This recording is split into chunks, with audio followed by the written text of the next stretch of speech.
Hi, welcome back to David the Little Champ. ഇന്നത്തെ വീഡിയോയിലൂടെ കുറച്ച് ഗെയിംസാണ് പരിചയപ്പെടുത്തുന്നത്. ആദ്യം തന്നെ കുഞ്ഞു കുട്ടികൾക്ക് ചെയ്യാൻ പറ്റുന്ന ഈസി ആയിട്ടുള്ള ഗെയിംസ് ആണ്. അതായത് ഇപ്പോൾ നമുക്ക് മുട്ടായി പറക്കലിന് പകരം അതൊക്കെ കുറച്ച് ഈസിയാണ്, കുറച്ച് റിസ്ക്കി ആയിട്ട് അവർ കുറച്ച് നേരം ഇരുന്ന് മെനക്കെട്ട് ചെയ്യാനായിട്ട് പറ്റുന്ന ഒന്നാണ്. ഇങ്ങനെ പയറുമണികൾ അല്ലെങ്കിൽ എന്തെങ്കിലും സീരിയൽസ് ഇങ്ങനെ വെച്ചിട്ട് അല്ലെ അരിമണികൾ വെച്ച് കഴിഞ്ഞിട്ട് അത് നുള്ളിയെടുക്കാനായിട്ട് അവർക്ക് ഇൻസ്ട്രക്ഷൻ കൊടുത്ത് അവരെ കൊണ്ട് ഗെയിം ആസ്വദിച്ച് ചെയ്യിപ്പിക്കുക എന്നത്. ഓരോ നണികൾ വേണം എടുക്കാനെന്ന് അവർക്ക് ഇൻസ്ട്രക്ഷൻ പ്രത്യേകം കൊടുക്കുക. പിന്നെ കുഞ്ഞു കുട്ടികളല്ലേ, അന്നേരം ആ ഒരു ഇൻസ്ട്രക്ഷൻ കറക്റ്റായിട്ട് അത് ഫോളോ ചെയ്യണമെന്നില്ല, കുറച്ചൊക്കെ നമുക്ക് കണ്ണടയ്ക്കാം. ഓക്കെ, അപ്പോൾ ഗെയിം ഇങ്ങനെയാണ് നടക്കുന്നത്.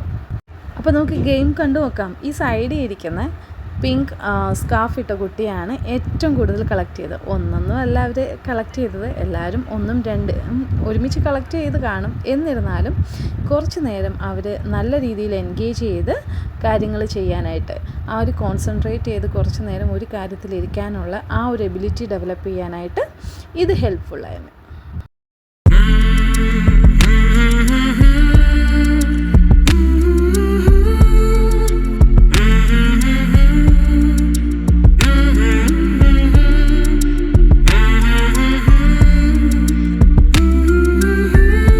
നെക്സ്റ്റ് ഗെയിം വളരെ ഡിഫറെൻ്റ് ആയിരുന്നു. അതായത് ബലൂൺ വീർപ്പിച്ച ശേഷം എയറിൽ ബലൂൺ ഇങ്ങനെ തട്ടി തട്ടി നമ്മൾ താഴെ വീഴാൻ പാടില്ല. ഫ്ലോറിൽ തൊട്ട് കഴിഞ്ഞാൽ ഔട്ടാവും, അല്ലെങ്കിൽ -പോയിൻ്റ് വരും.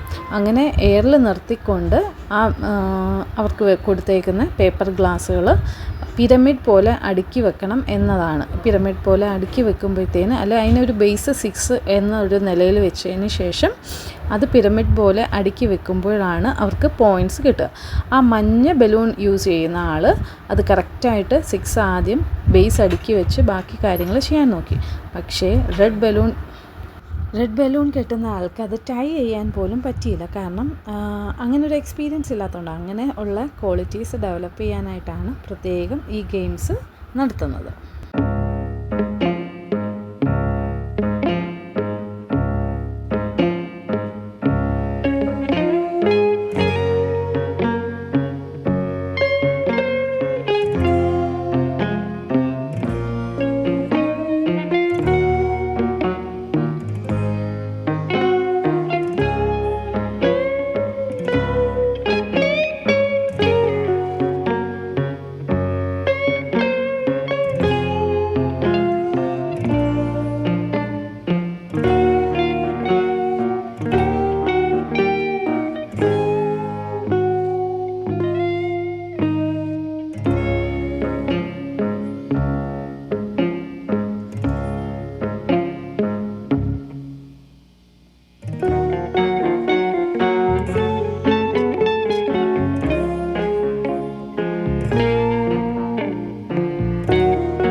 നെക്സ്റ്റ് ഗെയിം വീണ്ടും സബ് ജൂനിയേഴ്സ്, അതായത് കുഞ്ഞു കുട്ടികൾക്ക് വേണ്ടിയുള്ളതായിരുന്നു. ഇതെന്ന് വെച്ച് കഴിഞ്ഞാൽ നമ്മുടെ ബലൂൺ വീർപ്പിച്ചതിന് ശേഷം അത് കാലിൻ്റെ ഇടയിൽ വെച്ചിട്ട് അത് ഹോൾഡ് ചെയ്ത് കുട്ടികൾ നടക്കണം. മാക്സിമം എത്ര ദൂരം നടക്കും എന്ന് ടെസ്റ്റ് ചെയ്യാൻ വേണ്ടിയായിരുന്നു. അങ്ങനെ വരുമ്പോഴത്തേന് ഫസ്റ്റ് നേടുന്ന കുട്ടികൾക്ക് പോയിൻറ്റ്സ് കൊടുക്കുക എന്ന രീതിയിലായിരുന്നു. വളരെ ഇൻട്രസ്റ്റിംഗ് ആയിരുന്നു. പല കുട്ടികളും താഴെ പോയ ബലൂൺ എടുത്ത് വെക്കുകയും, പക്ഷെ അതൊക്കെ കുറച്ച് അവരുടെ ആ ഒരു ക്രിയേറ്റീവ് തിങ്കിങ്, ഒരു കാര്യം നഷ്ടപ്പെട്ടു പോയാൽ എന്ത് ചെയ്യണം എന്നുള്ള ഒരു തിങ്കിങ് ഡെവലപ്പ് ചെയ്യാനൊക്കെ ഈ ഒരു ഗെയിം ഹെൽപ്ഫുള്ളാണ്.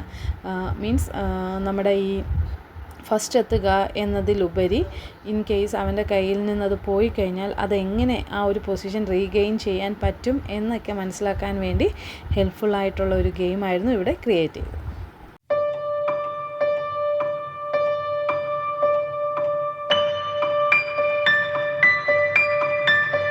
ഗെയിം വലിയ കുട്ടികൾക്ക് വേണ്ടിയായിരുന്നു. ഇവിടെ ചെയ്തതെന്ന് വെച്ച് കഴിഞ്ഞാൽ ബലൂൺ ബ്ലോ ചെയ്ത് നമ്മുടെ പേപ്പർ ഗ്ലാസ് അതിനകത്ത് ഹോൾഡ് ചെയ്ത് നെക്സ്റ്റ് സൈഡിലേക്ക് കൊണ്ടെത്തിക്കുക എന്നതായിരുന്നു അവരുടെ ടാസ്ക്.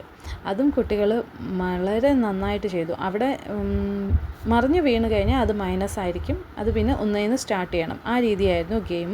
വളരെ നന്നായിട്ട് കുട്ടികൾ അതിനകത്ത് പാർട്ടിസിപ്പേറ്റ് ചെയ്യുകയും ബ്രീത്ത് ഹോൾഡ് ചെയ്ത് വെക്കാൻ അങ്ങനെ കപ്പാസിറ്റി ഉള്ള കുട്ടികളൊക്കെ വളരെ ഈസി ആയിട്ട് ഒരുപാട് നമ്പർ ഓഫ് പേപ്പർ ഗ്ലാസ് അപ്പുറത്തെ സൈഡിൽ ഫിനിഷിംഗ് പോയിന്റിൽ എത്തിക്കുകയും ചെയ്തു.